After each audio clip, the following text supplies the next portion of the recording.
Audio Jungle.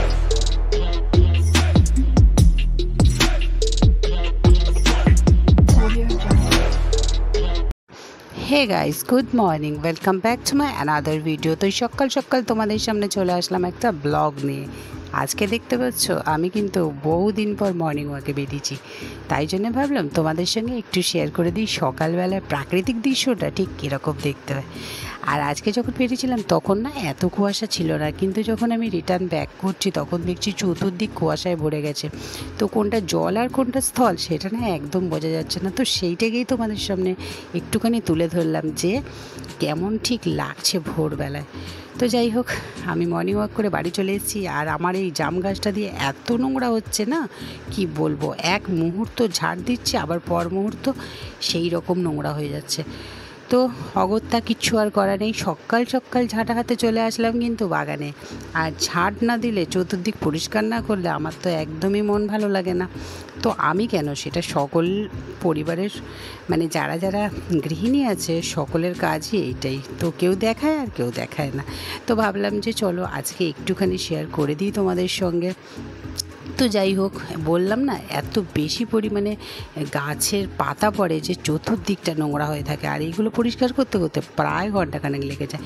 তো চলে এসেছি এবার একদম কিচেনে, বসিয়ে দিয়েছি ভাত আর এদিকে বসিয়ে দিয়েছি কড়াইটা। আর হ্যাঁ, স্নান করে পুজোটা দেওয়া হয়ে গেছে। গোপালাকে আজকে কেমন করে সাজিয়েছি দেখে নাও।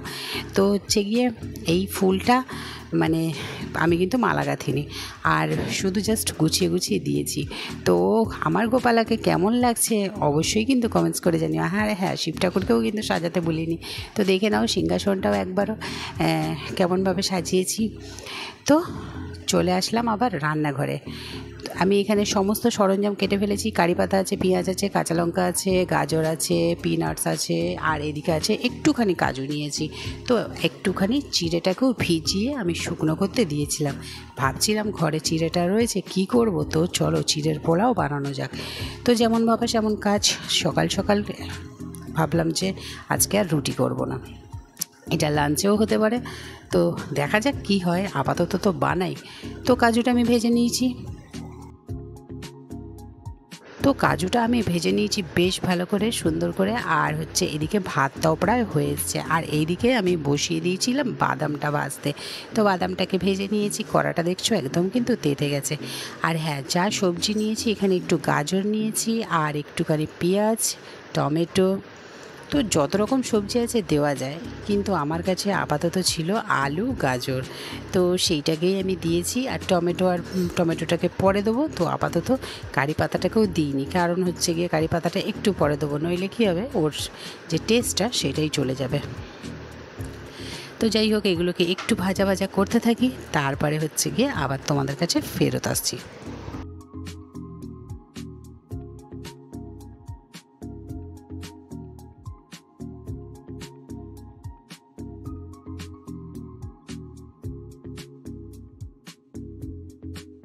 তো চিড়ের পোলাও করতে বেশি তো সময় লাগে না একদম।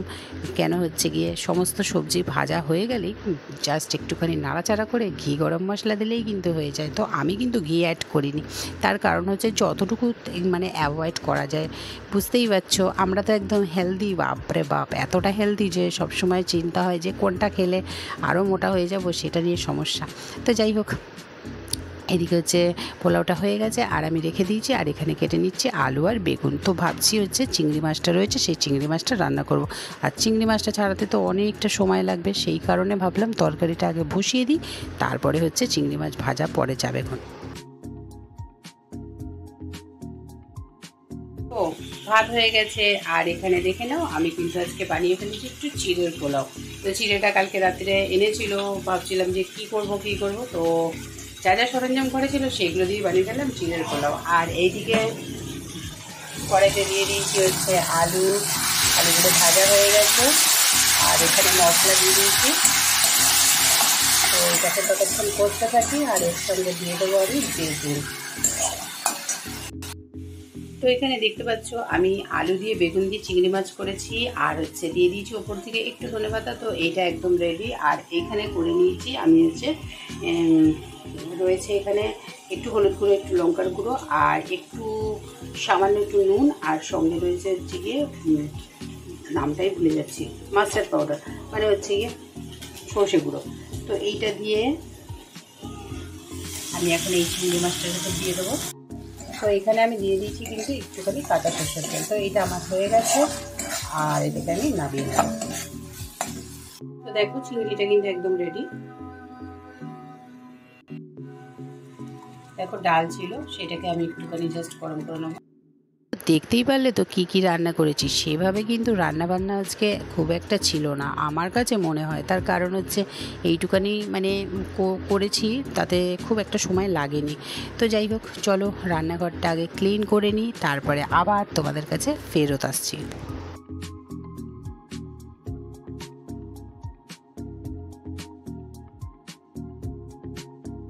তো রান্নাঘরটা পরিষ্কার করার পর আর সেভাবে কোনো কাজ নেই, কেন বলো তো? যেহেতু হচ্ছে গিয়ে মেয়ের রিহার্সাল নেই, কলেজ নেই, ইনস্টিটিউট নেই, তো সেক্ষেত্রে কি বলো তো, আর কোনো রকম মানে চাপও নেই আমার কাছে মনে হয়। তো যাই হোক, কাজকর্ম করে একটু রেস্ট নেওয়া যাবে, তারপরে আবার হচ্ছে সন্ধ্যেবেলায় তোমাদের সঙ্গে দেখা হচ্ছে। তো গুড ইভিনিং বন্ধুরা, সন্ধ্যাবেলায় চলে এসেছি একদম আবার কিচেনে। দেখতে পাচ্ছ আমি না মটরটা ভিজিয়ে রেখেছিলাম সকালে, তো সেদ্ধ করে নিয়েছি, আর এখন শুধু হচ্ছে ঘুগনিটা বানাবো। তো সরঞ্জাম তো দেখতেই পাচ্ছ, সেভাবে আর কিছু বলার নেই। তো ঘুগনিটা বানাই, আর এইটাই হচ্ছে রাত্রের খাবার। তো রাত্রের ডিনারে রুটি আর ঘুগনি। তো আপাতত আমি আজকে বিদায় নিচ্ছি, তোমাদের সঙ্গে দেখা হবে আবার একটা নেক্সট ব্লগে। সবাই খুব ভালো থাকবে, নিজের পরিবারকে খুব খুব খুব খুব খুব ভালো রাখবে। চলো টাটা, গুড নাইট।